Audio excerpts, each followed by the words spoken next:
வணக்கம். நான் டாக்டர் தினேஷ்குமார், எலும்புமுறிவு மருத்துவர், தாமஸ் மருத்துவமனை, புளியங்குடி.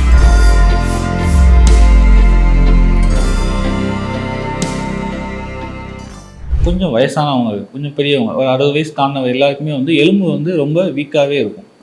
நம்ம எலும்பு பழைய ஒரு 40 வயசில் இருந்த மாதிரி எலும்பு அவ்வளோ ஸ்ட்ராங்காக இருக்காது. எலும்புகள் கொஞ்சம் கொஞ்சம் வயசாக எலும்பு கொஞ்சம் வயசாகவும் வீக்காகிட்டே வரும். அந்த மாதிரி ஒரு 60 வயசு 70 வயசு அவங்களுக்கு என்ன ஆகும்னா, ஒன்றும் இல்லை, ஒரு சின்ன கட்டிலேருந்து லேசாக கீழே விழுந்திருப்பாங்க. இல்லை அப்படின்னா நம்ம சேர்லேருந்து லேசாக கீழே விழுந்திருப்பாங்க. அப்படி கீழே விழுந்தோடனே இடுப்பில் பயங்கரமான ஒரு வலி வரும். யாரும் சரி சின்ன அடி தானே, லேசாக தான் கீழே விழுந்தாங்க, பெரிய அடி இருக்கான்னு சொல்லிட்டு அப்படியே படுக்க வச்சுட்டே இருப்பாங்க. அப்படி படுக்க வச்சுட்டே இருக்கும்போது என்ன ஆகும் அப்படின்னா, நம்ம முதுகில் சீக்கிரமாக ஒரு புண்ணு வந்துடும், நுரையீரல் நோய் கிருமி தொற்று வந்துடும்.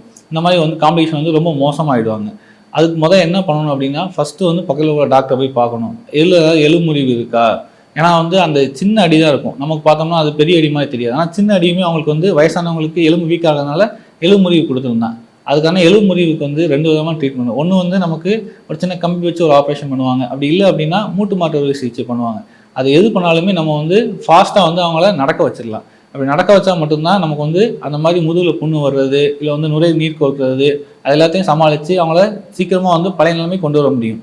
நம்ம அது சரியாக பார்க்கல, கவனிக்கல அப்படின்னா அது ரொம்ப மோசமான விளைவுகள்லாம் நமக்கு ஏற்படுத்தும். அதுக்கான ட்ரீட்மெண்ட் இப்போ ரொம்ப நல்ல ட்ரீட்மெண்ட் ரொம்ப ஃபாஸ்ட்டாக வந்துச்சுன்னா அதுக்கான ட்ரீட்மெண்ட் கரெக்டான ட்ரீட்மெண்ட் எப்போவுமே எடுத்துக்கோங்க.